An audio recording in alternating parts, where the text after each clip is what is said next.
¿Cuándo debo irme de la iglesia local? ¿Cuáles son las causas o motivos sobre los cuales debo tomar la muy delicada decisión de irme de la iglesia local? ¿Existen bases bíblicas que puedan sustentar esto de yo moverme de una iglesia hacia otra?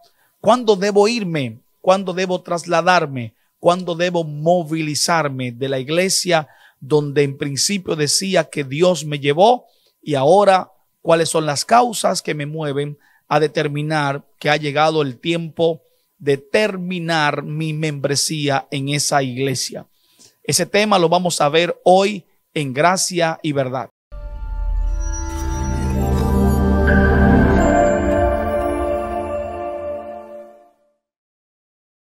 Bienvenidos a este podcast Gracia y Verdad. Yo soy el pastor Waldo Castillo y es para mí un verdadero placer poder compartir este tiempo con ustedes y poder contar también con el favor de su sintonía. Estar ahí con nosotros es lo que nos brinda la mayor satisfacción y motivación para seguir trabajando en la obra del Señor. Bueno, hoy tendremos un programa muy especial porque vamos a hablar de un tema de mucha sensibilidad bíblica y también de mucha sensibilidad en el aspecto congregacional. Hoy vamos a hablar bajo el tema ¿hay razones para irme de la iglesia local? Bueno, yo pienso que muchas veces hay temas que no nos llaman la atención y que no son objeto de nuestra preocupación o de nuestro interés porque no tienen todos los elementos excitantes como otros temas de la palabra de Dios, como lo son, por ejemplo, el tema de la escatología, de los eventos finales, este tema, por ejemplo, de los dones del Espíritu Santo, de las manifestaciones del Espíritu Santo. Y esto hace que muchas veces los creyentes no tomemos en cuenta abordar otros temas fuera de los ya mencionados. Por ejemplo, como este tema de la eclesiología, de la naturaleza, origen y propósito de la iglesia. Entonces, esa es una de las razones por las que muchas veces descuidamos temas de tanta sensibilidad como el que acabo de mencionar. Nos gustan los temas que son más excitantes, que llaman más la atención, que están cargados de un aire de misterio más especial y que nos brindan a nosotros la oportunidad de exponer una serie profunda de argumentos, de teorías, hipótesis bíblicas. Y esto también nos da la sensación de que somos grandes conocedores de la materia y grandes teólogos. Sin embargo, la vida cristiana es una vida que también está matizada por elementos de sencillez y de simplicidad. Y aunque no estoy diciendo que el tema de la eclesiología, particularmente el relacionado a este tema de hoy vamos a tratar en el podcast de cuándo debo movilizarme, cuándo debo retirar mi membresía. No estoy diciendo que sea sencillo, simple en el sentido de que no tiene importancia, sino de que es algo que al estar nosotros tan familiarizados con la iglesia y al convertirse en una práctica común, esto de estarse moviendo y brincando de iglesia en iglesia, ya no nos llama la atención. Pero es muy importante que nosotros entendamos cómo esto puede impactar nuestra vida y cuándo es verdaderamente la voluntad del Señor que nosotros nos movamos de una congregación. No solamente porque tiene un impacto de manera personal, sino porque también tiene un impacto hacia afuera, hacia otros. Hay otras personas que ven esto y de una manera u otra los puede sacudir, los puede inquietar en su fe. Y de igual manera, hay personas no conversas, no cristianas, que al ser nuestros amigos, familiares y relacionados, pueden preguntarnos, ¿qué pasó? Tú eras parte de tal congregación, ¿por qué te fuiste? Y se puede comenzar a amontonar elucubraciones y presuposiciones que pueden de una manera debilitar el deseo de algunos congregarse y volver a la casa de Dios. Todo esto es importante. Además de que cuando estudiamos la naturaleza de la iglesia, vamos a encontrar, por ejemplo, lo profundo de ella, lo bello de la iglesia. Yo soy un amante del estudio de la iglesia. La eclesiología es uno de mis temas preferidos, no solamente porque es con el que debo lidiar debido a mi ministerio pastoral. Permanentemente estoy involucrado en él, vivo en el contexto de la iglesia local, dirijo una iglesia local, superviso iglesias locales. Todo mi accionar está relacionado a la realidad y a las vivencias y desafíos de la iglesia local. No solo por ello, sino porque la iglesia local es sencillamente excitante. Es decir, hablar de la iglesia local, hablar de la iglesia, hablar del cuerpo de Cristo en su contexto universal, místico, espiritual, local, institucional, en cualquiera de los aspectos que lo abordemos, nos llena de mucha energía espiritual, porque la iglesia es hermosa, la iglesia triunfante, la iglesia militante, como se le conoce en teología, la iglesia espiritual, la iglesia local, la iglesia institucional, la iglesia individual. Todos estos son aspectos desde los cuales podemos enfocar este tema interesantísimo de la iglesia. Además de que cuando vamos a la Biblia encontramos, por ejemplo, en el Antiguo Testamento el término Gadal, y Gadal es uno de los términos utilizados por Dios para referirse a congregar al pueblo o a llamar al pueblo. De ahí la connotación final de ver a la iglesia como un pueblo que es llamado, como un pueblo que es llamado por Dios. Y tiene muchas implicaciones el asunto de que puede ser llamado por Dios desde el mundo o llamado por Dios para un propósito. Ambas connotaciones son válidas en el momento de aplicar significado y propósito a la iglesia. Pero cuando nos trasladamos, por ejemplo, al Nuevo Testamento, ya vemos otra figura, una figura más interesante, la eclesía del Nuevo Testamento, la eclesía o el Kyrios, que es el pueblo de Dios, una palabra que se encuentra muy pocas veces en el Nuevo Testamento, creo que 2 veces, una en Primera de Corintios y una en Apocalipsis, cuando se refiere al pueblo de Dios, a las cosas de Dios, Dios siendo el Señor de algo. Son expresiones e imágenes que complementan esta hermosa figura de lo que nosotros conocemos como iglesia. Además que existen más de 100 figuras en el Nuevo Testamento vinculadas de una manera u otra al concepto de la iglesia. Cuando vamos a hablar de la iglesia debemos construir y debemos aplicarnos diligentemente a la construcción de una imagen que es formada en base a piezas que nos van brindando elementos que le dotan de significado a la imagen. Por ejemplo, vemos a la iglesia en la figura del pueblo de Dios, vemos a la iglesia como un rebaño de Dios, como el linaje de Dios, vemos a la iglesia también como la novia, como la esposa, vemos a la iglesia como una columna y baluarte de la verdad. Todas esas imágenes están en el Nuevo Testamento. En la Biblia hay una cantidad impresionante de imágenes. Vemos a la iglesia vista como la viña del Señor, que la encontramos en algunas parábolas y la encontramos también en el libro de Isaías. Hay imágenes del pueblo como una viña que Dios está trabajando. Vemos a la iglesia como la amada del Señor. Vemos a la iglesia también, ya dije, como la esposa del Señor, como el rebaño del Señor.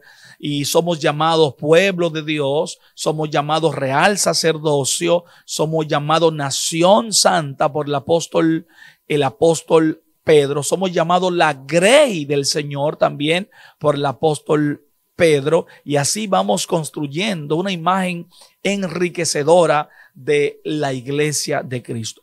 Por lo tanto, es importante para nuestra práctica cristiana comprender que Dios nos ha colocado y nos ha dado la oportunidad de ser parte de algo profundamente significativo. La iglesia debe ser cubierta, resguardada y debe ser vehementemente protegida por aquellos que hemos recibido la gracia de nuestro Dios de ser parte de lo más bello que hay en este planeta.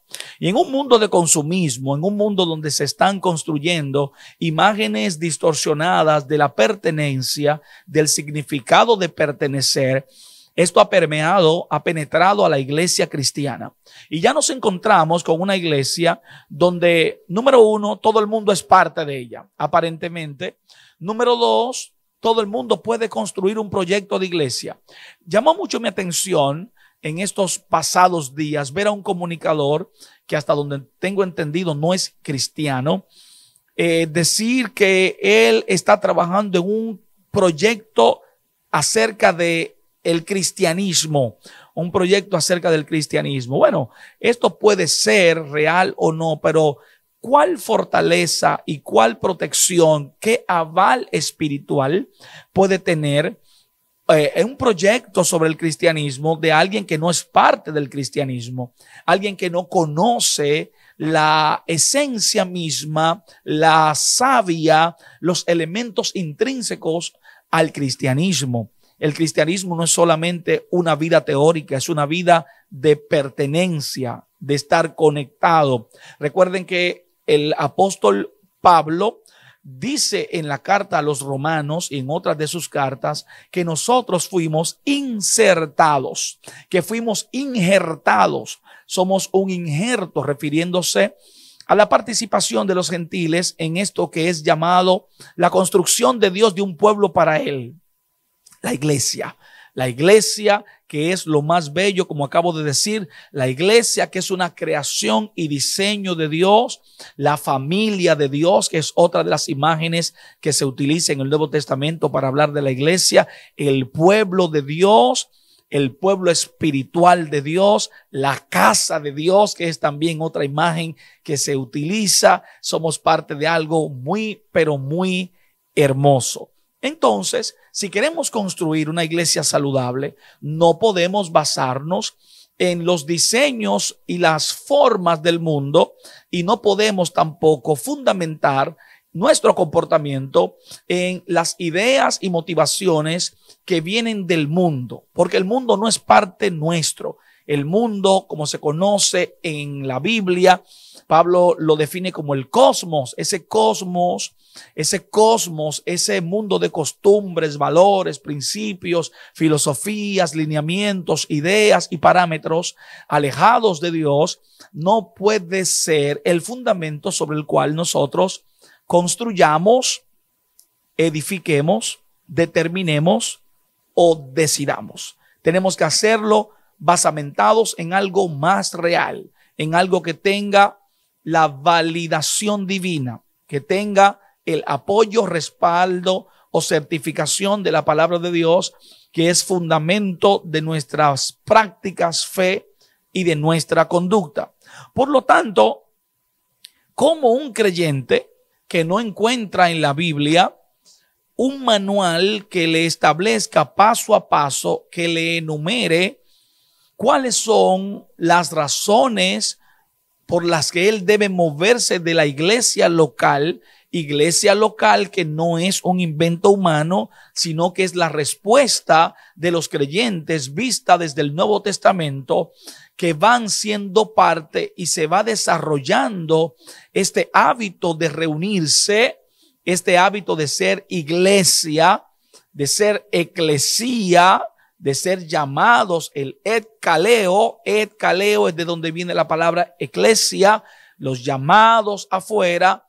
Este hábito lo vemos desde los primeros creyentes que se van reuniendo el primer día de la semana para adorar al Señor, y aquellos que eran judíos de raza iban el sábado a la sinagoga, y también luego el domingo se reunían para celebrar el día que resucitó el Señor, hasta que la iglesia se va expandiendo a lugares donde el judaísmo va perdiendo influencia, y entonces la iglesia pasa a extenderse hacia los gentiles mediante el apostolado de Pablo, y ya ellos no practican el reunirse en la sinagoga, sino que se van y hacen una forma nueva de culto con una mezcla y fundamento de principios del del judaísmo, pero basamentado en una cristocentricidad que solamente es propia del concepto de iglesia.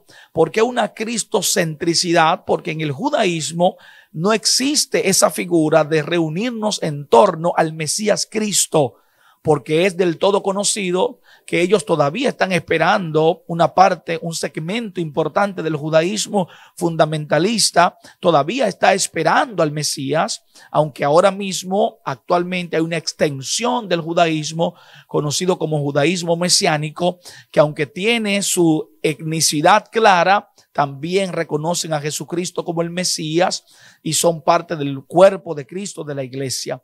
Pero en los tiempos a los que hacíamos referencia, ya los gentiles tenían unas reuniones que tenían a Cristo, su obra, su amor, su sacrificio y su resurrección como centro del querigma, que el querigma es la palabra utilizada para proclamación. ¿Cuál era la naturaleza y esencia de la proclamación cristiana de la iglesia?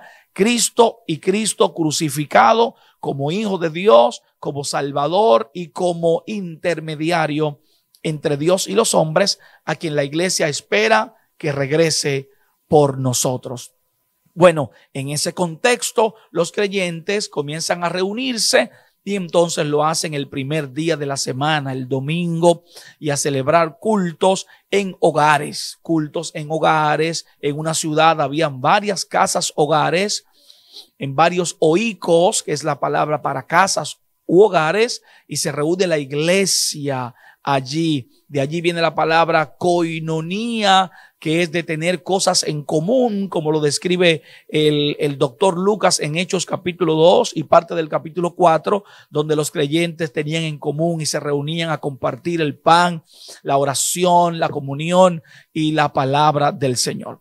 Viendo esto, se reúne la iglesia. Entonces, con el paso del tiempo, la iglesia se extiende a África, Asia, Europa, Asia Menor y todas las partes del Medio Oriente y eventualmente se extiende a todas las partes del mundo como estamos hoy. Y va acostumbrándose a nuevos formatos, pero la esencia de reunirse sigue vigente. No solamente la esencia, mis amados hermanos, también está el mandamiento. Porque aunque actualmente tenemos personas que se resisten a la idea de que debemos congregarnos, y este es un tema que lo voy a tratar en otro podcast, en otra programación, ¿por qué hay resistencia al mandamiento de Hebreos capítulo 10, verso 25, cuando de manera tan tácita, tan clara, allí se nos ordena a que no podemos desarrollar el hábito de no congregarnos? Dice la Biblia, no dejando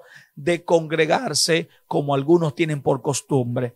Se nos manda que debemos congregarnos y eventualmente en el capítulo 13, versículos 17, versículos 10, 7, 10, 17, se nos manda en esta misma carta a que estemos sujetos a los pastores. Yo no puedo estar sujeto si no soy parte de una comunidad donde haya un presbiterium, donde haya un anciano, un pastor, un líder. Todos estos son temas que los vamos a tratar y vamos a ver cómo el mundo ha tratado de distorsionar las validaciones elementales y básicas de la vida cristiana, como se conocieron durante siglos, que fueron avaladas, que fueron corroboradas por los líderes de la iglesia durante años y que han formado la identidad de esto que nosotros conocemos como iglesia, y que sin embargo en este mundo de posverdad ya no es un mundo posmoderno, sino un mundo que vive bajo los criterios filosóficos de la posverdad, que sustenta que ya no hay ninguna verdad, que la verdad tú la construyes en base a tus percepciones. En este mundo de posverdad, la iglesia debe continuar defendiendo una verdad objetiva y una verdad real, puntual, absoluta. Y esa verdad parte de la realidad de un Cristo que nos envía a ser parte de un pueblo. De modo que teniendo esto ya como base, como aval, como fundamento de nuestro conversatorio, estos presupuestos de que Dios nos manda a amar la iglesia, a velarla. Y recuerdo en Judas el versículo 3 del libro de Judas, un pequeño librito escrito probablemente por el hermano del Señor Jesucristo, Judas, que está antes de Apocalipsis, que se convierte en apóstol y en creyente posterior a la resurrección de nuestro amado Salvador. Judas dice en el versículo 3 que debemos contender por la fe que nos fue dada una vez por los santos. Esto es Judas haciendo referencia a esas dogmáticas, a esos criterios, a esas verdades que fueron dadas por los apóstoles, muchos de los cuales él conoció, que seguían al Señor, y a los que luego él se unió como creyente y finalmente como apóstol, o como líder de una comunidad y luego como un escritor de una carta muy interesante, muy breve, pero muy interesante. Entonces él dice que debemos defender la verdad y que debemos contender, es la palabra que estoy buscando, que debemos contender ardientemente por la verdad una vez dada a los santos. Entonces, en relación al tema que nos ocupa, ¿existen razones para yo mover mi membresía de una iglesia local a otra? ¿Cuáles son los motivos que deben amparar esta determinación? ¿Puedo basar esta decisión en una percepción o puedo basarla en una sensación o en una emoción que no puede ser validada por nadie más que mi propia mente o mis propios deseos? Nadie tiene una opinión que yo deba tomar en consideración al momento de determinar moverme de una iglesia para otra. Todo cuanto debo hacer es decir, oré y sentí irme y me fui. ¿Cuáles son las causas? Existen causas. Hay razones valideras, bíblicas, de orden comunitario, social, eclesiástico y hasta psicológico, que validen o que fundamenten y que le den razón al hecho de que yo me mueva de una iglesia local. Hoy quiero compartir con ustedes en esta parte final de este podcast cuáles no deberían ser. Primero voy a abordar cuáles no deberían ser las razones y luego voy a concluir señalando razones de peso que usted puede tomar en consideración cuando está orando para tomar la delicada decisión de moverse de su iglesia local. De modo que quiero comenzar antes que todo señalando cuáles no deberían ser las razones que lo muevan a usted a moverse de una iglesia local. Lo primero es, estas son algunas de las razones que se me ocurren por las cuales usted no debe moverse de una iglesia local. Primero, no debe moverse porque surjan conflictos entre hermanos. No debe ser esa la causa de usted moverse, porque los conflictos son inherentes a la vida congregacional y son inherentes a la vida misma. Vivimos en un permanente estado de conflicto hasta con nosotros mismos. Los seres humanos pelean hasta con ellos mismos, hasta solos nosotros peleamos. De modo que el hecho de que surjan conflictos, diferencias, donde haya una disparidad de ideas, donde hayan opiniones encontradas, no debe ser un motivo suficientemente razonable para usted movilizarse de su iglesia. Y aunque no voy a abundar en cada uno de estos puntos, en este en particular puedo decir que quizás se deba trabajar para diseñar algunos controles, mirar la Biblia y basados en los consejos que encontramos en todo el Nuevo Testamento, aplicarlos con el temor del Señor a los fines de nosotros encontrar un punto de solución a los conflictos que son propios de la vida de la iglesia. Siempre que tengo la oportunidad de entrevistar a los hermanos que vienen a nuestra congregación, que se convierten aquí o que vienen de otra iglesia, me gusta siempre puntualizar esto, decirle en esta iglesia como en cualquier otra, tanto de la que usted viene como a la que usted podría considerar para ir, además de esta, en todas existen problemas, en todas hay conflictos. No hay ni una sola iglesia en la que no haya problemas. Todas, de una manera u otra, tienen áreas que corregir, cojean de una pata, como dicen en el pueblo, o están medio viscos de un ojo, pero nadie es perfecto porque la perfectibilidad es una característica, un atributo que le corresponde solo a nuestro eterno Dios y no a los hombres ni a nada que nosotros estemos edificando para Dios. De modo que irte porque hay conflictos no debe ser una razón única y exclusiva. Puede ser parte de las razones, pero no puede ser exclusivamente la razón. Número 2, no debes irte porque el pastor te corrigió. Ay, ay, ay. Aquí sí hay muchos problemas. Aquí sí hay mucha tela por donde cortar, porque la gente está contraria, está prejuiciada, tiene una predisposición respecto de que le corrijan. Esto es todo parte de la influencia del mundo en las actitudes y en la cosmovisión sobre la cual funcionan los creyentes actuales. A mí nadie me tiene que decir cómo vivir. A mí nadie me tiene que andar corrigiendo como que si yo soy un muchacho. El pastor no tiene que estarme diciendo lo que yo tengo que hacer porque mi vida es mía y además mi vida es de Dios y yo le rindo cuenta a Dios y lo que importa es el corazón y todos esos cuentos y todos esos temas basados en mentiras y en engaños del mismo Satanás que hacen que la gente se encuentre en un estado de predisposición donde usted no puede llamarle, aunque lo llame basado en la palabra. Aunque usted utilice la palabra de Dios y le muestre con la palabra que usted lo aborda porque es primero ordenativo de la Biblia y segundo porque es prescriptivo para la salud del creyente y de la congregación, aún así ellos dicen, no me gusta que me corrijan. Le buscan una falla, dice que usted lo llamó en un mal momento, que usted no tomó tal o cual consideración, que usted no fue sensible, que usted cree que se la sabe toda, que todas estas cosas son parte de la vida de la iglesia. Y yo debo decir con mucha pena que todos los pastores experimentamos esta clase de escenarios y debo decir que usted no puede actuar si quiere ser un creyente saludable, si quiere ser una oveja sana, si quiere ser una oveja que traiga salud al redil de Cristo, usted no debe tomar en consideración el hecho de que el pastor o el líder lo corrigió. Si lo corrigió para su sanidad, si lo corrigió para su restauración y para su alineamiento, usted debe tener un corazón humilde, un corazón de oveja y un corazón de siervo y recibir esto, orarle al Señor y pedirle, Señor y Padre, si hay en mí algo que está viendo esta corrección, esta intervención de mi pastor con unos lentes equivocados, por favor, Padre, ayúdame a tener claridad en mis ideas. La tercera razón por la que usted no debería irse de una iglesia es porque no desea sujetarse a ninguna autoridad. Y esto lo vemos con mucha frecuencia. Yo, si me dicen tal cosa, yo me voy para otro lado, porque yo no tengo que estar sujeto a ninguna autoridad.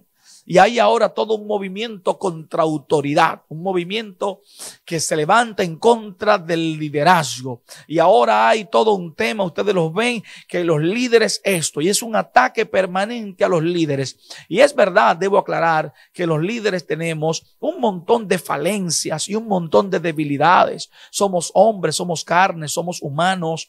Para nada estamos nosotros ni siquiera cercanos a la infalibilidad, a la inerrancia. Estos atributos no nos pertenecen como humanos, pero atacar permanentemente y culpar al liderazgo, a los pastores, siempre los pastores y en los medios, y usted ve cómo utilizan las voces en la comunicación social y las plataformas de comunicación atacando, y esto siempre el culpable es otro, y esto es parte de esta cultura de yo no tengo culpa, de el culpable es el otro, yo no asumo responsabilidad, yo soy una víctima, yo soy el herido, yo soy el lastimado. Esa cultura que ha permeado la interacción humana en este último tiempo, particularmente del latinoamericano, llega a la iglesia y pone su foco en buscar un culpable y adivinen, ¿quién es el culpable? El culpable siempre es el pastor. No importa que el creyente quiera vivir o esté viviendo como le dé la voluntad, el culpable siempre es el pastor. Por lo tanto, una razón que no es válida para usted irse de una iglesia es esta mentalidad de yo no me quiero sujetar a nadie. Porque si se va a otra iglesia, se supone que allí se tiene que sujetar. Y si no se va a ninguna iglesia, se quedará sin congregarse y cae en un estado de desobediencia. Y al estar sin una congregación, está actuando contrario a la voluntad de Dios para su vida, que desea que usted sea parte de una congregación donde pueda recibir las bendiciones de la vida comunitaria, donde usted pueda servir con sus dones y con sus talentos y donde usted pueda contribuir al desarrollo del reino de Dios. No solamente vamos a una congregación buscando algo para nosotros, sino que también vamos a una congregación tratando de brindar un servicio al pueblo de Dios que sea contributivo a las causas del evangelio. De modo que no debe irse de la iglesia si la motivación es: yo no voy a sujetármele a nadie. Esa no es una motivación válida. Número 4, no debe irse de una iglesia porque quiere experimentar algo nuevo. Llegó un predicador nuevo, llegó un pastor nuevo que es más famoso, más reconocido que mi pastor. Es más, mi pastor no tiene ni Facebook, mi pastor no tiene ni un Instagram. Este pastor nuevo que llegó, o este líder, o este evangelista que ahora abrió, o este movimiento, esta iglesia, este concilio que llegó nuevo ahora, es famoso, y ahí viene un ministro de orden, de corte mundial. Y entonces yo he estado aquí en una iglesia pequeña, una iglesia que no tiene mucha relevancia ni mucha trascendencia. Me voy para donde ese pastor. Ese no debe ser un motivo para moverse de su iglesia, experimentar algo nuevo, porque allí están ministrando de una manera diferente, porque allí se están moviendo cosas que en mi iglesia no se mueven. O porque allí se está predicando diferente a como se predica, con un estilo más moderno, y hay toda una libertad que se nos está dando en esa iglesia, todo un formato chévere, chabacano, lindo, mucha tecnología, mucha pantalla, mucho humo en el altar, wow, y la adoración, ahí los chicos fluyen. Ahí no es como en estas iglesias que los muchachos van hasta con vestidos iguales, no, ahí todo el mundo va con unos tenis, unos pantalones cortos, unas gorras de lado, y entonces ahí no importa, ahí es una iglesia para todos, para todo el que quiera venir, y ahí ni siquiera te molestan. Tú puedes ir en chancleta, tú puedes ir como quieras, y entonces ahí es donde yo quiero ir a experimentar algo nuevo, y se mueven de su iglesia donde han sido ministrados, donde han sido corregidos, pastoreados, donde han sido amados, donde han sido construidos en la verdad de Dios, edificados en la palabra,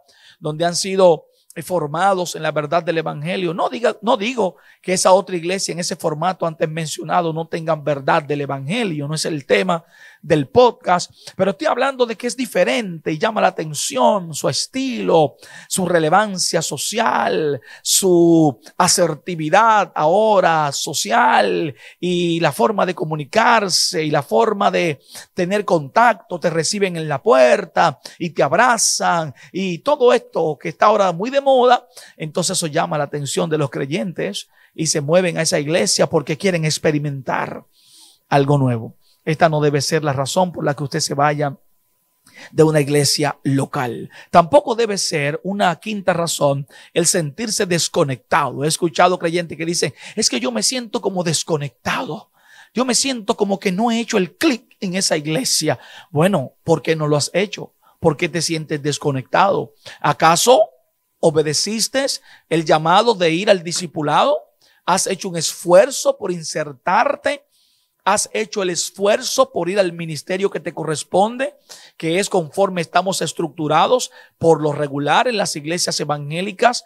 En las iglesias locales hay un ministerio para niños, para adolescentes, para medianos, para damas jóvenes, damas de mediana edad, damas más ancianas, o damas sencillamente en sentido general, caballeros, jóvenes.